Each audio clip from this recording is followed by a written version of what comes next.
First of all, why do we make you do speeches? This is a question that many students have asked me, and the answer is always because it's really useful. So we do presentations because they help us communicate to a whole bunch of people at the same time. So rather than having to sit you all down individually and explain to you what makes a good presentation, I can just get you all in one go and get it done, okay? The ability to give a good presentation will really help you advance in your career. And I know that this sounds a bit silly. A lot of people are like, ah ha ha, I can advance in my career without having to do presentations. Probably yes, but you will advance much quicker and get to much higher positions if you're able to present and talk confidently in front of a group of people. Because whether or not you expect it, you will be asked to do presentations and to speak in front of groups in pretty much any job that you'll be going into as an engineer. Okay? Giving presentations helps with personal confidence. Again, a lot of people are quite nervous of presentations when we start out, but then after they've given it a go are actually reasonably happy with what they've done, and it helps improve confidence in yourself and your ability to do these things. Giving a presentation is a great way to prove that you've studied what it is that you're talking about, or that you've gone out and done the research, or you've actually done the job that you were asked to do, okay? Because you're presenting all of the information about that, and you'll have evidence that you've done it, and then hopefully you should have enough of a general knowledge of your area that you can field any questions that are coming towards you to further prove that. Okay? So what makes a good oral presentation or a speech? Okay? So, yeah, we'll probably just do it in a hands-up system rather than a group discussion, because there's, again, quite a few of you. And again, I'll just repeat it back for the distance students. So we'll go, because there's a hand there, and then we'll come back to you. So what makes a good presentation? Eye contact? Yep. Articulation, so being able to be understood. Yep. Good posture. Yep. So if you're sort of standing like this, it's not going to be a particularly compelling speech. Luke. Clear, concise, consistent. Yep. Awesome. Yep. So the volume that you're speaking, you need to be able to be heard by everyone in the room. Pace. Yep. So if you're talking really, really fast like this, it's quite hard for people to understand what you're talking about. People probably won't be paying attention. But also, if you're talking really slowly and you're taking a lot of pauses, then people just sort of zone out. Okay? So your pace is a really important thing. What else makes a good presentation? Like a strong pop-up. Yep. So Like interesting content. Yep. Yep. So a good visual aid. Yep. So visual aids pop up a little bit later on in the slide, and we'll be having a closer look at them next week. But visual aids are really useful for presentations. confidence. Being confident. Yep. So confidence as a speaker is really important because it helps draw the audience in and makes them think that you actually know what you're on about. Fidget. Yep, not fidgeting. I'm terrible at that. I was talking to the Civil Blue group about it, and I had blue tack, and I was just going nuts with it, and that was a bad example. So fidgeting's not great. What else makes a good presentation? Yeah. If it's a presentation about fidgeting, that might be an example, so that would be fine. Yep. Yep, so engaging your audience and interacting with them is really important. Do you want to? Yep, so the environment that you choose to do the presentation in, is it sensible and relevant for your topic? Yep. Yep, so how you're actually presenting yourself makes a big difference as a speaker. Cool. Do you want to have anything else that pops off the top of their head that makes a good presentation? Yeah, sticking to time, so not going on forever, but also not just being so short that you can't cover anything. Yep, so having that knowledge base about what you're talking about and understanding it. Don't drag it out. Yeah, right, so just talk for as long as you need to and don't drag it out.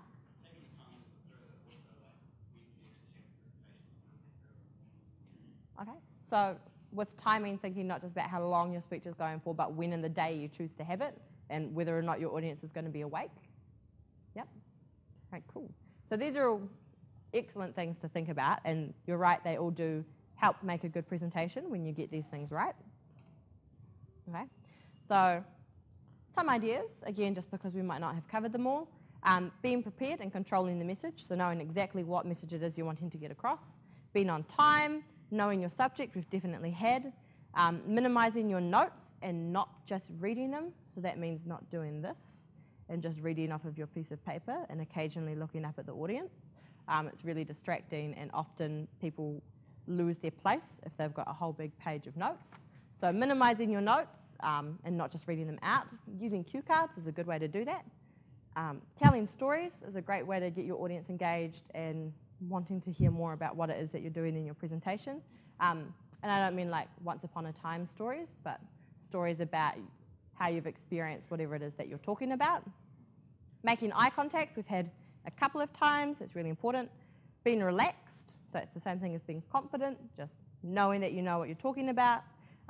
And also, no one except you is going to know if you've forgotten to talk about something, because it's your speech and you've prepared it and no one else has seen it.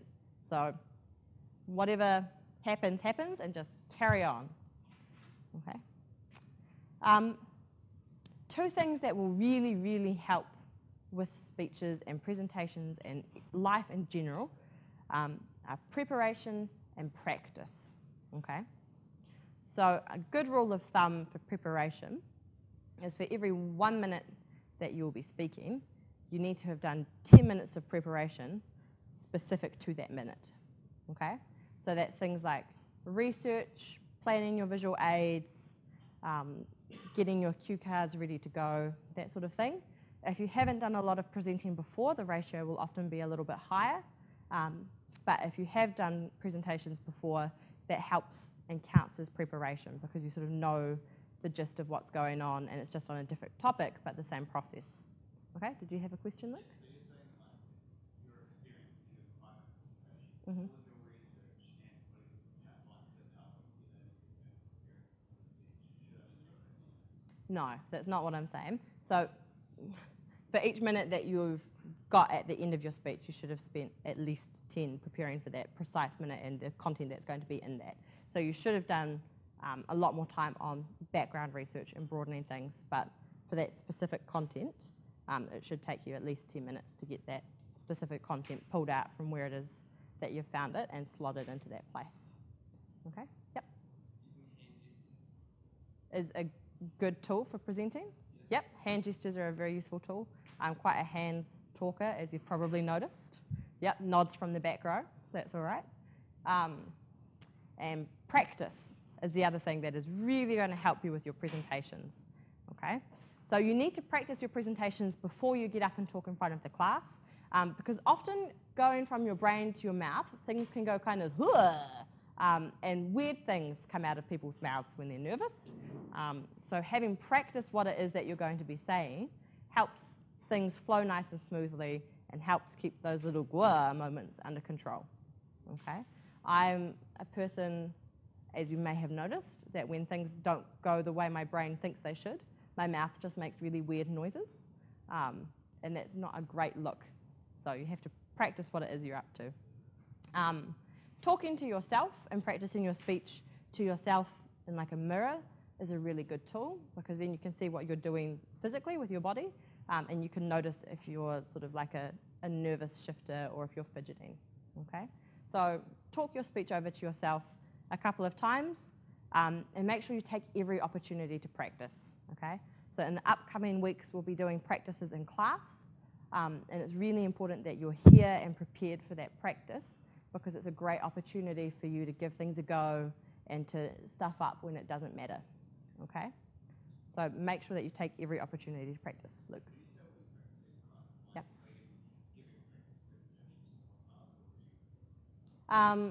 So it's structured differently. Sometimes you'll be presenting it just to your group. Other times, yep, we'll get you up in front of the whole class and practice giving a presentation, just so you get the hang of what it feels like presenting to a large group. Okay, that's just a stretch. Yep. All right. Cool. So presentations in general are judged on these things, and they are reflected in the marking criteria that you'll see when we hand out the assessment. So you're judged on your content, the order of material, does it make sense? Visual aids that you're using, eye contact, voice, N.V.C, which stands for non-verbal communication, which are things like body language, your timings, the relationship that you're developing with the audience, and the overall X factor. When we say X factor, we don't mean like, can you do gymnastics and breathe fire? It's just sort of the overall effect of your presentation. If you can breathe fire, please feel free to do so during your presentation, because that would be excellent.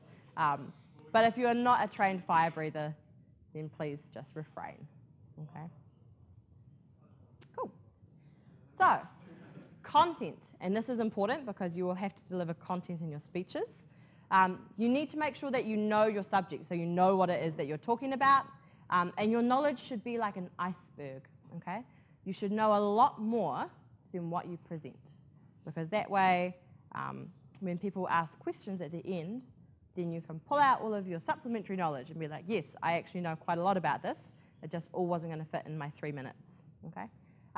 With your content as well, you need to think about your target audience and what it is that they're interested in and what it sort of level they're already at with their knowledge, okay? So you're not trying to explain something quite complex to them when they don't have the basic understandings to grasp it, or the other way around, you're not explaining something really basic to them when they're all like, yes, we've been doing this for 1,000,000 years, okay? So think about your target audience and make sure you set the right tone. So tone is sort of with a group of peers, you can be a lot more colloquial. You can use a little bit more slang if you wanted, as long as it's not offensive slang. But if you are presenting to a potential client or to your executive, the tone will need to be a lot more formal, okay? So think carefully about who it is that you're speaking to and how it's appropriate to speak to that group of people, okay? The way you structure your content should be like a burger, okay? So you need to have an introduction, which is like the top bun that's holding everything in at the top and stopping it all from spilling out. The middle, or the body of your content, is the interesting stuff. So Jesse, thank you. That's the stuff in the middle of the burger. And then you've got a conclusion or an ending, which is the bottom bun that holds everything together and sandwiches it all in nicely, okay? There is an old teacher's saying that is very applicable to presentations, and that is, tell them what you're going to tell them. So that's what you do in the introduction. You tell people what it is you're going to be saying, and then you tell them, so you give them all of the content, and then you tell them what you've told them. So you remind people in the conclusion what it is that you've spoken to them about, okay? So have a think about your introduction when you're thinking about your speeches, and what you want your main purpose of your introduction to be, okay? Do you want to entertain your audience and get them engaged? Are you trying to persuade them to think about something from your point of view, in which case you'll need to use quite persuasive language right from the start? Is it an informative topic? How are you planning on pitching that? Or are you trying to teach them about a particular thing? Come on in. Can we find the role somewhere? Who's got the role? It's at the front. Here we go. I'll get you to just pass that back. Cool. All right. Cool. Another thing to think about with your introduction is that this is the very first thing that your audience is seeing of your presentation. So you need to get them engaged and grab their attention straight away, all right? So what are you going to do that's attention grabbing? Please don't breathe fire. I take that back. You'll set off the smoke alarms. It'd be bad.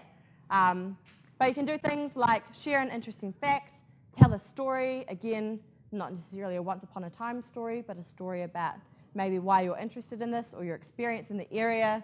Are you going to show them a really interesting picture or a video clip, or show them a sound file of whatever's going on?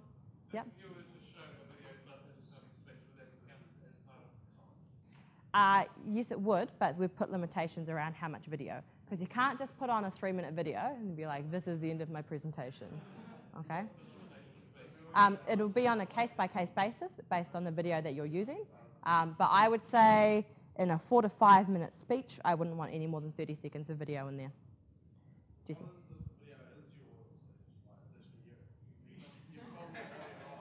So in an attempt not to have to speak in front of the class, you've filmed yourself delivering your presentation. That would be a not pass, because that's not actually an oral presentation then, it's just you having filmed yourself. So don't do that, I would say. That would be daft. A really good way to have a strong introduction is to memorize the first few words, okay? So you're not just straight away looking at your cue card and then back out to the audience, but you're engaging with them first up, okay? The content, so the body of your speech should be separated into easily understood parts. Often those are referred to as key points. And normally in a presentation you'd have 3 or 4 key points, so 3 or 4 separate things about that topic that you're talking about. You should think about giving an agenda or an outline of what it is that you'll be speaking about at the start in your introduction, so the audience knows what's coming up and they can sort of mentally adjust themselves to listen to those. And a sequence of the material is really important, so the order that you choose to present your information in. Okay? So it's really important that you also think about the content of the end of your presentation. Often this is the weakest part for people who aren't experienced with presentations. I've marked a lot of presentations where the speaker has been speaking and then all of a sudden it's the end.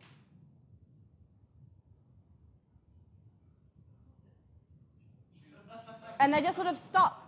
But often the sentence doesn't even indicate it's the end of their presentation. They might just be talking about a fact about their thing and then they just sort of stop. And there's a really awkward pause where you're like, have they forgotten what's come next, or is this the end? And then you sort of have to ask them, okay? So it's important that you actually have an end to your speech so that your audience knows when it's finished, okay? Yep. So that's a good closing to an end of the speech. Thank you for listening. And you should rehearse those closing words just like you did the very start of your introduction, because it's the last impression you'll be giving. Yes? After you say at the end of your speech, does anybody have any questions? And people ask like 3 minutes of questions. Does that mean that you go over time? Okay, so just for the distance students, the question is, if you've finished your speech and then you ask if people have questions and you get like 3 minutes of questions, does that count as your speech time? The answer is no. Questions don't count as part of your speech timing. Okay, so you've got to talk for 4 to 5 minutes and then there'll be question time after that. Is there a limit on how long the questions can go? If, as an assessor, we think this is taking way too long and we won't be able to get through all of the speeches, we'll cut question time off. Okay, so the assessors will be the moderators of is question time sensible or not. Okay, is this a specific question? Yep. No. That's a general question? Yep. How do the distance students do their speech? Some of them are coming down to sit their exams locally and will do that for me locally. Other ones will be having to do it through Adobe Connect, so doing it live through an internet feed, just like you would do a distance meeting. Okay? Cool. You will all be expected to do it physically in front of me because you are all, in fact, in Dunedin. Hooray! Okay? Cool. Oh, no. Dunedin. Pardon? You shouldn't be going away before exam time. That's a really bad decision. Okay? So at the end of your speech, you need to ask for questions. It's a really good idea if you're reasonably novice at presenting presentations to mention in your introduction that you're happy to answer questions, but if people could just hold them until the end, because that stops people from just like randomly yelling questions out in the middle of your presentation, which can often sort of put you off track a little bit. So ask people to hold questions until the end and then tell them when it's time to ask questions. Yes, down the back.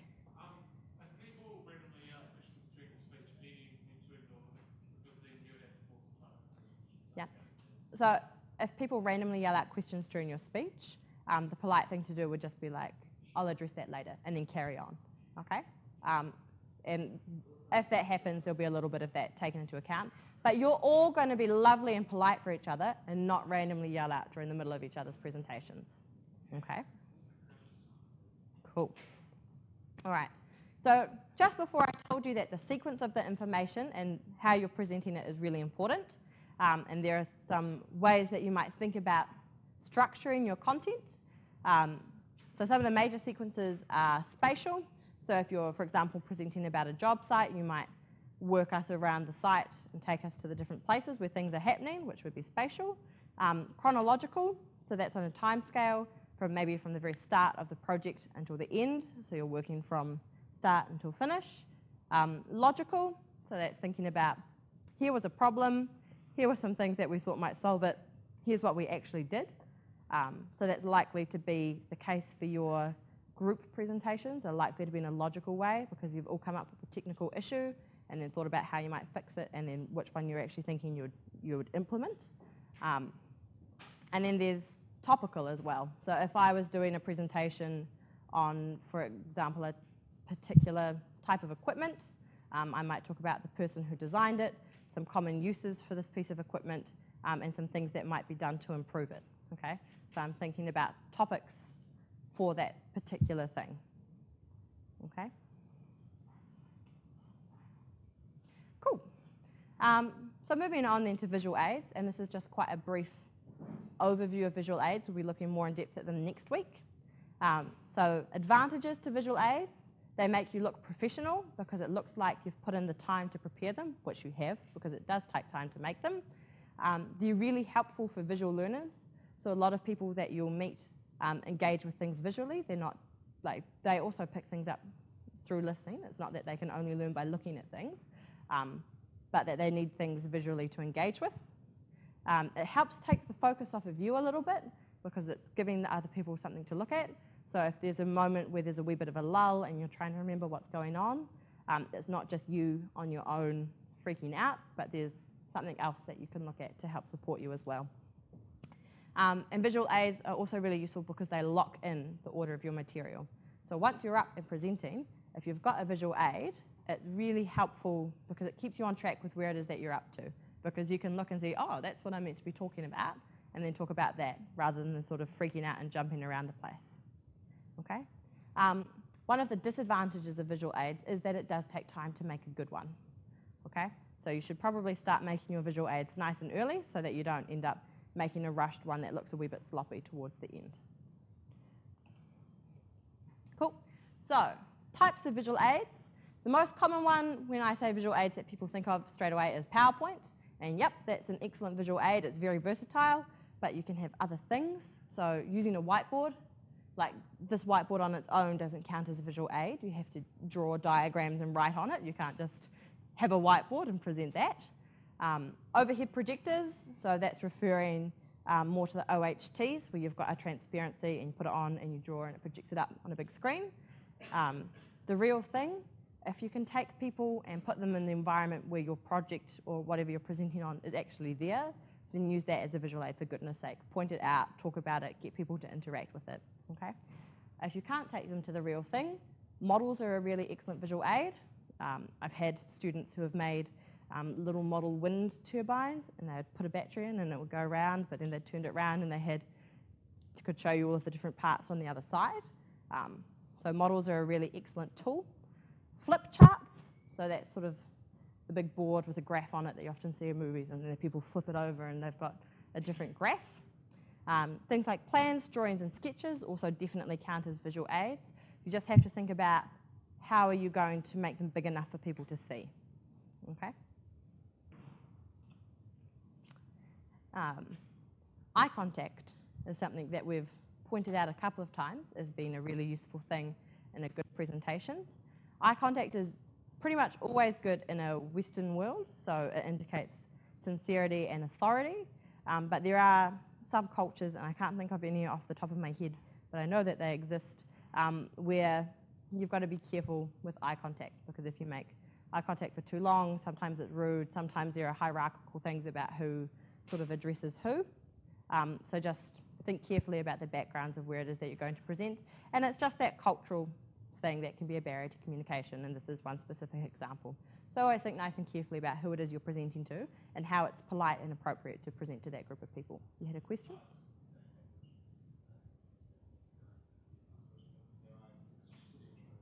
Okay, cool. So that's a good example.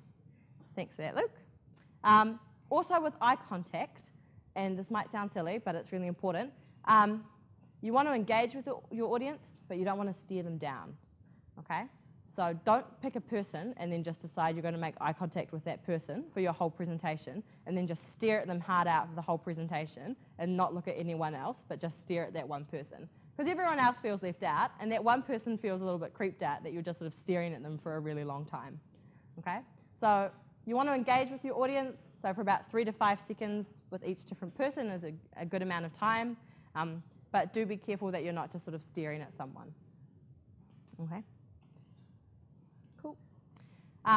Your voice and what you do with your voice is really important in presentations. So we've mentioned loudness, being sure that you can actually be heard.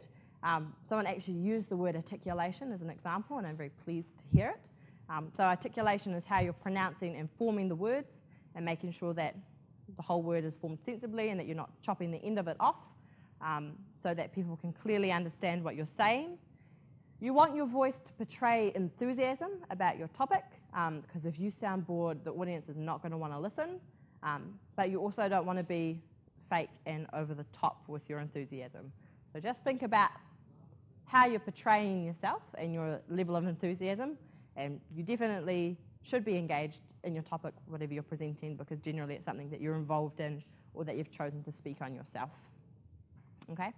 And you need to think about what's called modulation. So that's just a fancy term for your pitch, whether you're talking really high, talking really low, showing pictures on your cell phone in class. Okay? So you want to think carefully about modulation and avoid speaking in a monotone, because monotone speakers, while their content can be really good, are often some of the more boring people to listen to because they just make you want to take a wee bit of a nap. Okay? So don't speak in a monotone.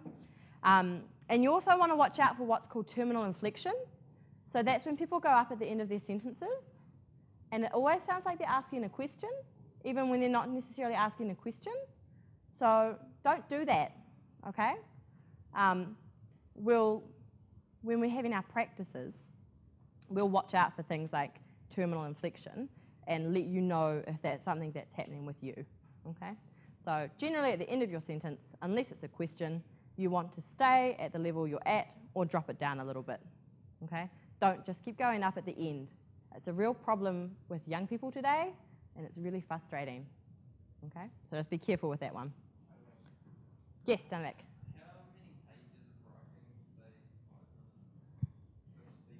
Okay.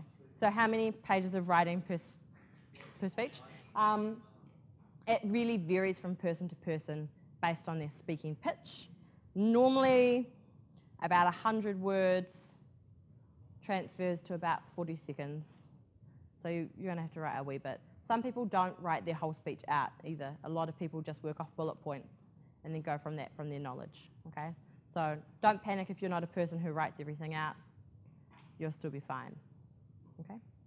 So N.V.C, or nonverbal communication, was also known as body language. All right? So a lot of studies have been done around body language and how much of our communication is based off of it. And the thing that people pick up on most is definitely nonverbal communication. So body language, what you're doing with your face, where your eyes are. About 70 to 90% of the communication that goes on, we collect meaning from body language. Okay? About 30 to 10%, depending on the situation, we gather from what's actually been said or what's being presented in front of us. Okay? But if there's someone in the room that's communicating with us, most of the information that we're trained to pick up as people is what's going on with their body rather than what they're saying. Okay? Obviously, the knowledge is coming from what you're hearing, but how you're interpreting it and how you're reacting to the situation is done off of body language. Everything counts as nonverbal communication. If it's not a noise that you're making with your mouth, then it's nonverbal communication, okay? So things like facial expression, how you're standing, if you're sitting down, what you're doing with your arms and your legs. And it's really important to be congruent or consistent with your verbal and nonverbal communication, okay?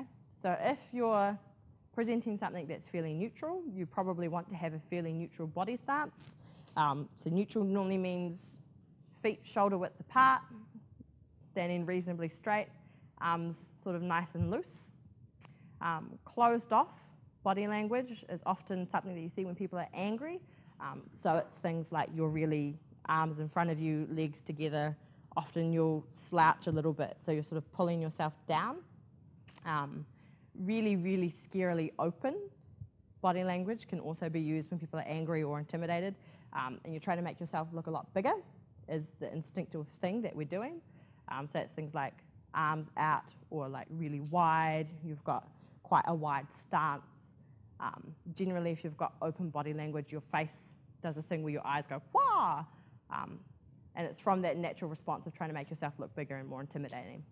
So just think really carefully about what it is you're doing with your body and where you're holding things and sort of what you're doing with your head. High status individuals, when they're speaking, keep their head really still. People who are nervous or sort of low status tend to be reasonably wobbly. So a good way to trick the audience into thinking that you're really confident is just to keep your head nice and still and just to move it really purposefully. So when you want to be looking at someone else, you're allowed to move your head, but don't be like a head bobbler. Okay? Cool. So getting near the end of our what makes a good presentation. Timing is something that was mentioned. Is it set or open-ended? Often when you're doing a presentation, it will be set timing. So they'll say, we'd like a presentation sort of around the 10-minute mark. So you've got an idea of how long you're meant to be talking for. You want to watch for the crest of the wave. So that's thinking about your audience and how long you're speaking for and when their attention peaks and then when it's going to drop off again and not going over that peak time. Okay? And you should try and stick to stated times. And this is where things like using a stopwatch or having that built-in timing in your presentation software is really useful. Because if you go over time, then people get frustrated because they've got other things that they need to be doing. Okay? Your relationship with the audience is something that influences how they perceive your presentation. So this is often described using the word rapport, which is a relationship of mutual understanding or trust and agreement between people. You want to be pleasant, impartial, open, and honest with your audience. Okay? So don't pull a really angry face at them and yell your presentation out, but also don't sort of like shrink it into yourself and be really quiet and not share it. Okay?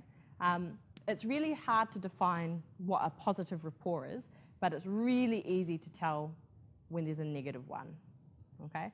So when your audience is switched off and half of them are taking naps or clicking pens or staring off into space, it's easy to tell if the rapport is going a little bit funky. Okay? And then overall X factor. So again, just going to repeat, please don't tune up in like a spangly leotard with batons or anything. That's not what we're looking for X factor. It's just the overall effect, like how effective is this presentation. And again, it's something that's hard to define, but easy to see when it's out there. And it normally boils down to, did the presentation work? Okay? So did it achieve what it wanted to achieve? Was the audience engaged? Was your content sensibly structured? Did everything make sense? Could we hear what was going on? If everything else is working really well and running really smoothly, it generally means that the presentation's got that X factor, that it's got the thing that makes it interesting. Luke. What aspect of like that we research for the speech itself? Soon I will give you the assignment and we'll go over it and it will answer all of these questions. Okay? It's not just you. There are about 1,000,001 people asking these sorts of questions, but we'll get onto that when we look at the assignment handout. Okay? Something that does not make a good presentation is too much fear of speaking. Okay? Being afraid of public speaking is the most common fear in the world after spiders. Okay? I can't help you get over your fear of spiders because I also am afraid of spiders, but I can help you with the fear of public speaking. Okay? So there are things that we can do to make public speaking easier for you. A little bit of fear or nervousness can be very helpful because it sort of keeps you on your toes and it keeps you thinking about what it is that you're presenting. And it also makes for an honest performance because you're not just like a trained speaking robot, but you're still a real person who's open and engaging. Okay? But you do want to avoid that destructive fear, which is often termed stage fright. So a lot of times that's evident when people get like really shaky when they're presenting or if their voice gets really wobbly. Sometimes people feel nauseous or get butterflies in their stomach. So these are all not particularly useful for presenting. So you should think about ways that you can counteract that.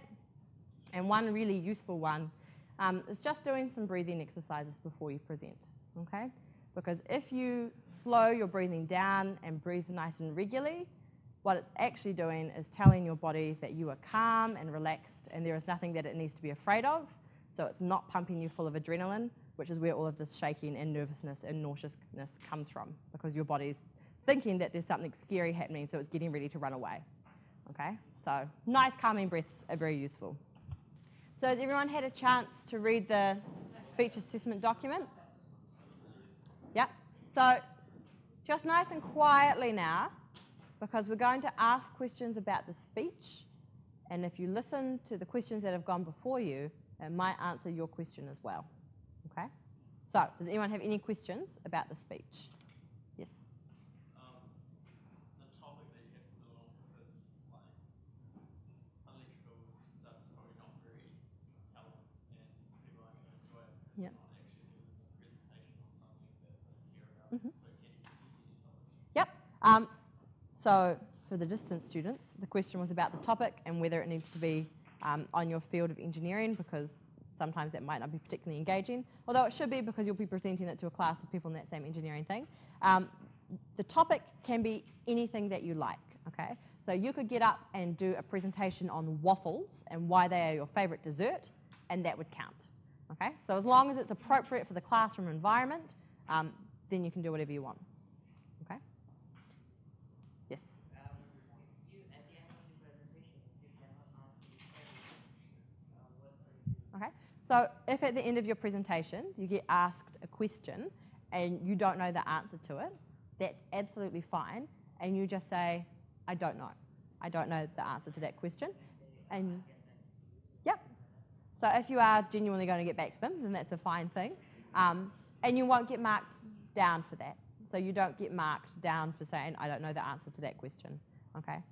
It is always best just to say, I'm not sure, look, I'll find out and get back to you, than it is to make something up that might not be true, because chances are the person who's asking the question will try and use the information somehow and then be like, oh, that wasn't actually correct. And then you end up looking a bit silly. Okay? Cool. Any other questions about the presentations? Yep, over here. Will you be penalised if there's no questions afterwards? There will always be questions afterwards, because I at least will always ask you a question. But you won't get penalised if there's not a lot of questions. It's more about your sort of how you handle it rather than whether or not your content knowledge lets you answer that question. Okay? Any other questions about the presentation? Does this mean class is done? No, because we're going to watch that video and have a think. We might watch a shorter one, actually, because that one's about 10 minutes, and Adrian will be here soon. And we're going to have a go looking at the marking criteria and thinking about what that might look like in a presentation. Okay? Yes? Oh, sorry. We'll go back and then you. Yep. Is there a minimum of like speaking they have to do? Because we've got visual aids and we talked about that earlier. Like a minimum, you say like 4 minutes and then you've got 7 minutes slides of just one visual aid. Yep. So your whole presentation, in terms of timing, needs to be between 4 and 5 minutes. Most of that should be you speaking and presenting. Often you'll use your visual aids in conjunction with your speaking, so you might put up a picture and then explain what's going on in that and talk about how that relates to your topic, and that counts as speaking time. Were you thinking particularly if your video aid was a video? Yeah? So if you're using a video, you probably shouldn't be talking while the video is running if there's sound that's interesting. You can mute the sound and explain what's going on in the video in your own words, which is often a really good idea. But the video counts as part of that overall timing. But in a 4 to 5 minute presentation, you wouldn't want more than about 30 to 40 seconds of video of you not talking, because most of your marks, in fact nearly all of your marks, are coming from you as a speaker and how you're engaging with the audience and how your presentation is running, rather than can you show us a video. Okay, did that answer the question? Yep, and then there was a question here and then I'll come back over there. Yep, you'll be in this classroom when you're doing it, so you'll be using this gear. If you're using a visual aid PowerPoint, please put it on a USB stick so you don't have to keep logging on and off and on and off and on and off and on and off. So put it on a USB and then you plug it in and run straight from there. But we'll be practicing with this equipment before the day, so you'll get a chance to run through with it. Yes, down the back. On your slide before you said that 70% of your communication is non-verbal. Mm-hmm. Do you not think that then more of your marking should be weighted towards the non-verbal communication rather than just the verbal communication? Yep, so things like your eye contact, your voice, your body language, and your relationship with the audience, which is 4 out of 9 points, so is therefore more than half of the marks, come from your nonverbal communication. So it is weighted towards, and that's taken into consideration. No, so most of the audience's understanding of what's going on and you as a speaker and whether or not they're engaging comes from the nonverbal. It's not that most of their content knowledge then comes from the nonverbal. That will have to come through the verbal, because I couldn't just stand in front of you unless I was really good at interpretive dance and do a dance to teach you all about presentations. That information is still being transferred verbally, but the engagement and my opinion of it and how you're responding to it, 70% of that communication is nonverbal. Does that answer the question? Yeah. Okay, so in terms of the marking schedule, there are 9 points. Content is worth 2, and everything else is worth 1, okay, on the marking schedule. Look.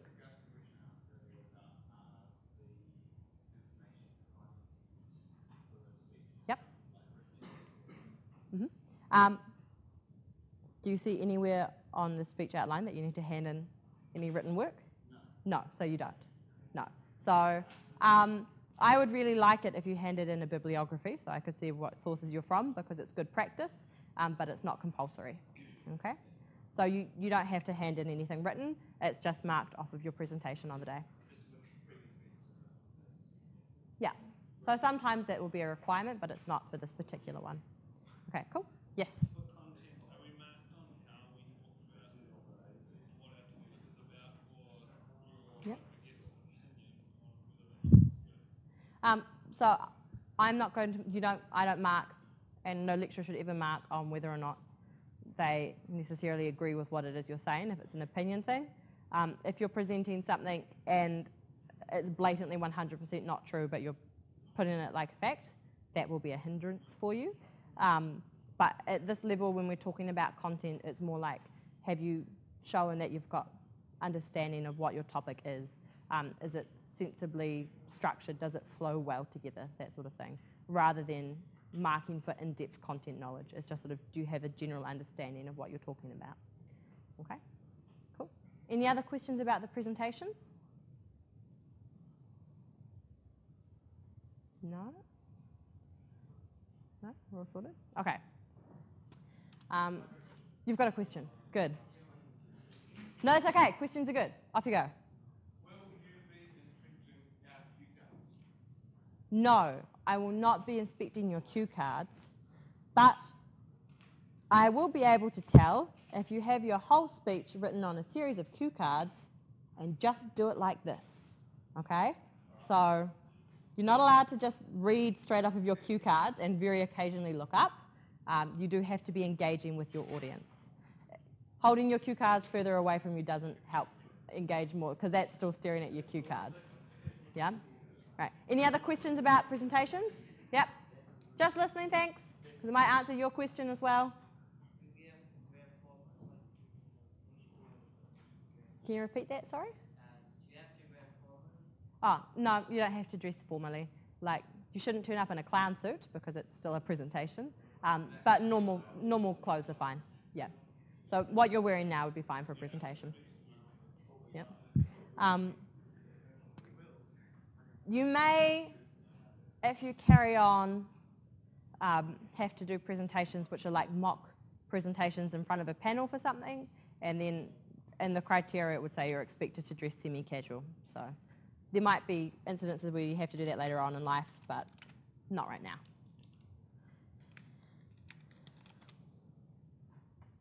Okay. Cool. So we're going to watch this video. This is a TED Talk, and TED is a convention where people get together and talk about all sorts of things.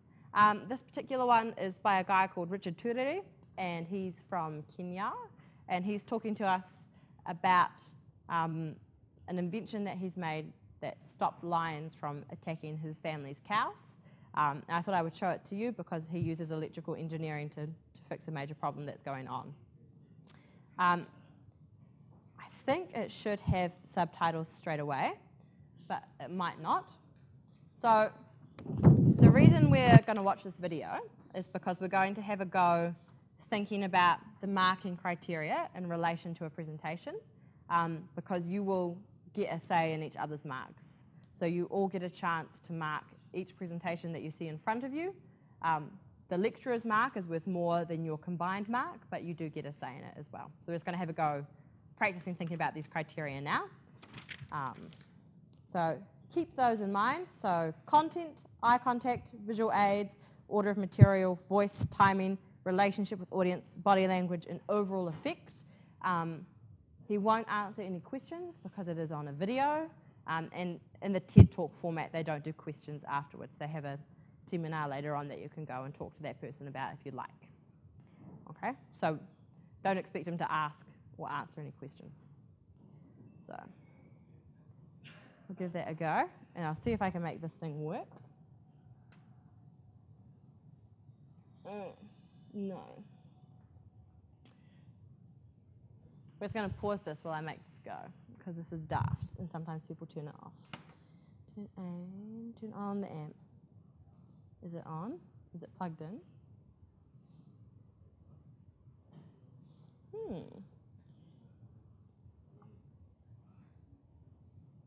Use A, not B.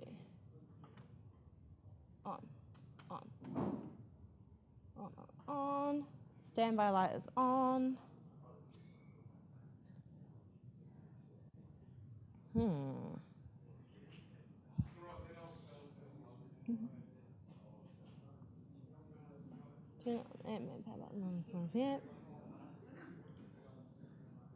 Okay.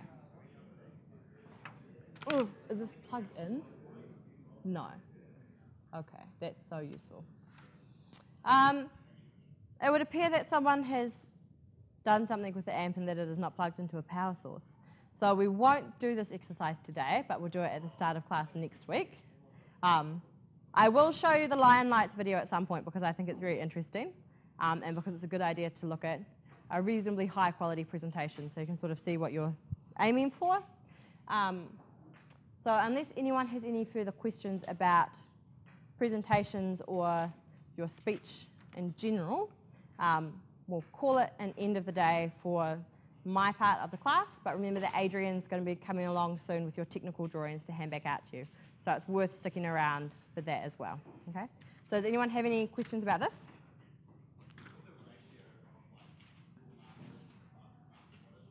I think it's 60-40, but I have to double check on the marking schedule. Yep. All right. Yeah, so it's with an average. You all give them a mark out of 10, and then we average it up, and so they get an overall mark out of 10 from the class. Okay. Also, I need to talk to Slade and Majid, so if you guys want to come up while you're waiting for Adrian. Ooh, no, don't panic, it's fine.